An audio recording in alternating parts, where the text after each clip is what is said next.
Okay, students, class 9. Last day we were talking about circular motion and I explained different types of circular motion. Today also I will continue our discussion on different types of circular motion. Actually, there are two types of circular motion as earlier I told: informed circular motion and non-informed circular motion. But how centripetal acceleration is required to change the direction of velocity in informed circular motion as well as in non-informed circular motion, today I will explain that. What is the direction of centripetal acceleration, and actually centripetal acceleration is produced by centripetal force. So what could be the direction of centripetal force? What are the formula of centripetal force? That I will explain. So our topic very interesting: informed circular motion and centripetal acceleration, that is acting on the particle that is moving in uniform circular motion. So let us try to understand centripetal acceleration and how the direction of centripetal acceleration is towards center and along the radius. That also I will prove. So these are important points to learn.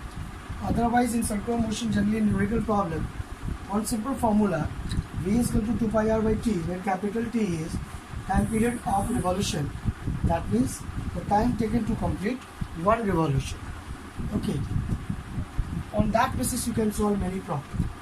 Like if I am asking you a satellite revolving around the Earth in an orbit in 24 hours, and if the radius of the orbit is 36,000 kilometers, then what is actually the speed of the satellite? Those problems you can solve by using simple formula. But here we are supposed to discuss the problem related to centripetal acceleration, understanding of centripetal force and centripetal acceleration.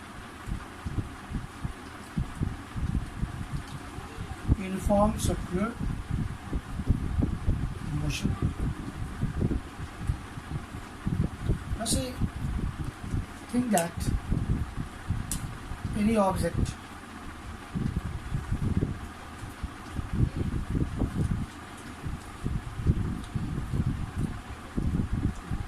here, this object was supposed to move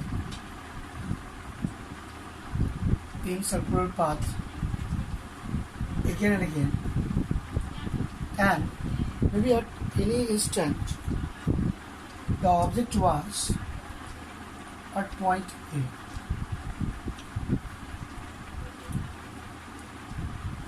At any instant object was at point A, maybe at time t, and after some time delta t, the object was at point B, time interval delta t. So what we see, when object was at point A, then the position of the point A is given by the position vector r1, and at point B, position changed in the circular path about the center, and position vector becomes r2. Now what happened? Initial to final, there is displacement vector. This AB is displacement. So we have got the idea, because the speed is constant.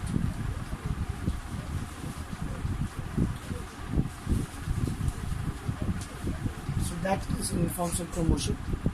Speed is always constant. And maybe when we talk about this delta r, then delta r is displacement of the particle, that is final position vector, final position minus initial position.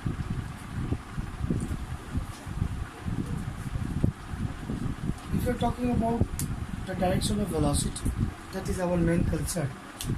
Actually, we are supposed to talk about centripetal acceleration. So when we say that centripetal acceleration, then we should understand that what is the meaning this centripetal acceleration. Okay, centripetal acceleration, simple meaning, it acts towards the center along the radius. That is the meaning of centripetal acceleration. Okay, what the centripetal acceleration will do? At point A, direction of velocity is v1, and at point P, maybe this is velocity v. Now how this direction changed from this to this? If we are using the vector v1 to draw, very similar here. v1 is represented by this pq vector. Okay, and also we want to represent v2. We are representing by vector ps.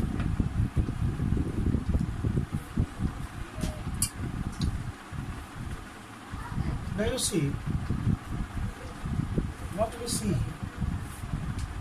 If this angle is delta theta, this angle also same here. Now here this PS is V2. If we are joining the line QS, what this QS is given? Here we can use some vector addition rule. So that says that vector addition rule says that PS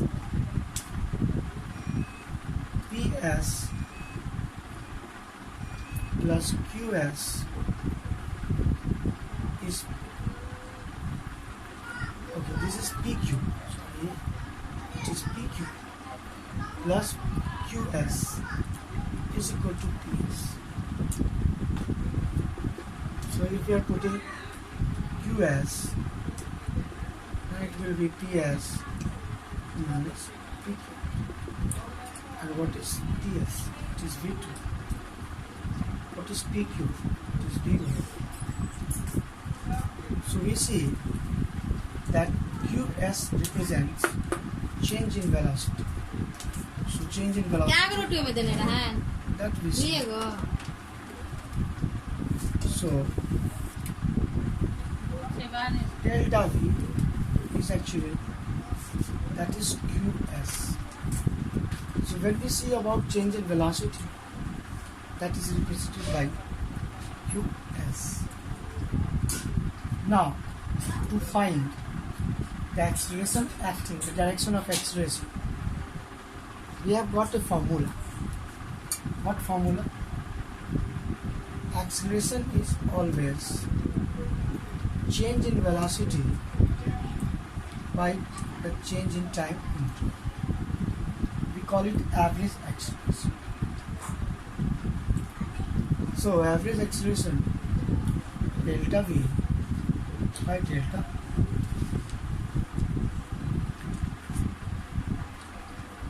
Now the question is, if we are talking about the value of this acceleration, so if time interval is small, then this becomes instantaneous acceleration, and we call it, that is delta V by delta t, time interval will be very less. How to find this acceleration? For that matter, we are using this two triangle similarity concept.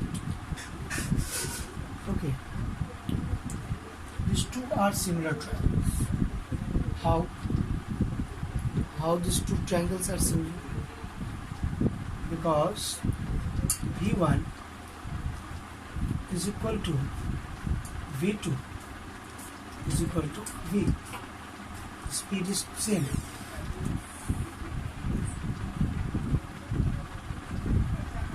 This is one thing. And then if you're talking about another factor, then the another point is here to understand that this R1 is equal to R2.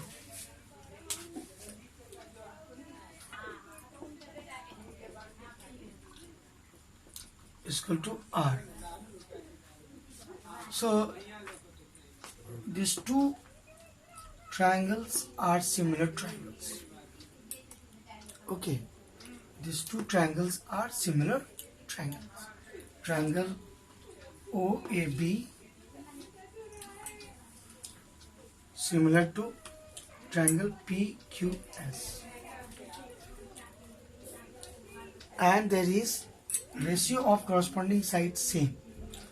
So if you are talking about delta R by R1, we call it delta R by R,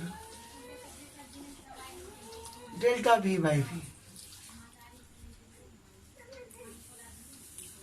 From where we can write this? This is the direct consequence of similar triangles.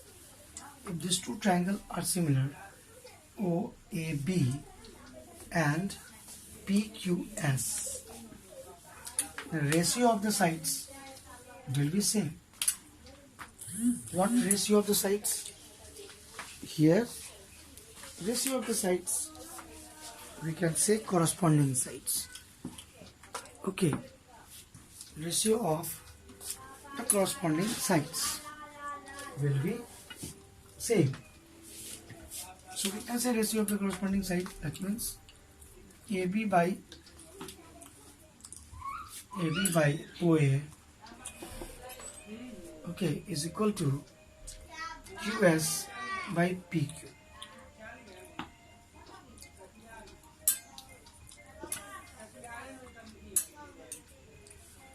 So these two we are making same. Okay. So if we can write this, what we are going to find? We are going to find the direction of centripetal acceleration and also the value of centripetal acceleration. Direction of centripetal acceleration and also the value of centripetal acceleration.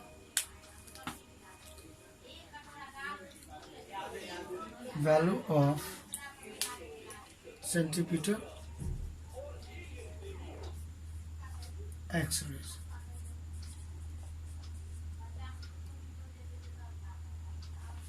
Okay, how to find direction and how to find its value? So we see that change in velocity direction is towards center. This is the direction. It is acting towards center because acceleration is a vector quantity, but change in velocity, a vector quantity, time is a scalar. So the direction of change in velocity will be direction of acceleration. And direction of change in velocity is direction towards center. So due to that factor, we can say the direction of acceleration will be towards center. That was one main thing that we are supposed to prove. Towards center along the radius. Second, the value. How to find the value? From here you can see delta V will be equal to V you are bringing this side. So delta V is equal to V by R into delta R. Okay, so we are writing V by R into delta R is delta V. This we are writing. Acceleration is always acceleration is always change in velocity by changing time interval. This is always true. For any acceleration it is true. You see in the diagram, the circular path, direction of velocity is changed. From this direction, it becomes that direction. What is the reason to change? Change is due to acceleration. Direction of acceleration, that is centripetal acceleration we call it here. As I told earlier, that direction of centripetal acceleration will be towards the center along the radius. That I have proved. Now we are going to get the value of the centripetal acceleration. Now you can see here how to get the value. How to get the value. How we are going to get the value. For that matter, we are getting equation. This equation V by R into delta R is equal to delta V. This we are writing here. Okay. And rest of things now I am going to do on the board.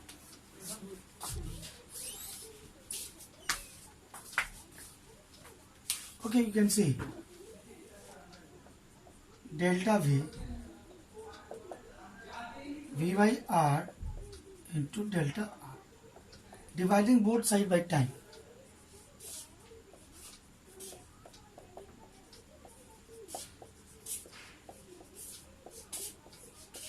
Okay, we are dividing into both sides by time. And if time interval is very, very small, here time interval is very, very small, then we call it time interval very, very small. This is acceleration, centripetal acceleration. And this becomes change in position vector by changing time interval. It becomes V. Okay. So finally, what we get? V square by R. V into V, V square by R. That is formula for centripetal acceleration. Okay, that is formula for centripetal acceleration. Now if you have got the formula V square by R, centripetal acceleration is V square by R, then how to get centripetal force? You know that any force is equal to mass into acceleration. So centripetal acceleration, we have obtained V square by R. If the mass of the particle is m, okay, mass of the particle is m, then we can obtain centripetal force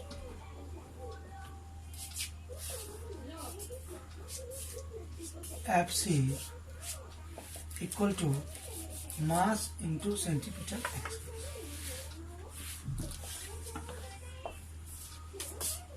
This is from Newton's second law of motion. This is true. So if you are using that formula, then we are calculating mv square by r, and our formula becomes centripetal acceleration mv square by r. Okay, students. So that was our actually point of discussion today, to get the value of centripetal force and centripetal acceleration in case of uniform circular motion. I hope that you persons are enjoying this video, and maybe little bit confusion is there that you will learn in higher classes also.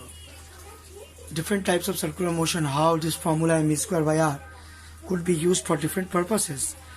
In next class, next video, I will explain you this mv square by r in more detail, how it is required. But for today, I am stopping this. Okay, students, thank you.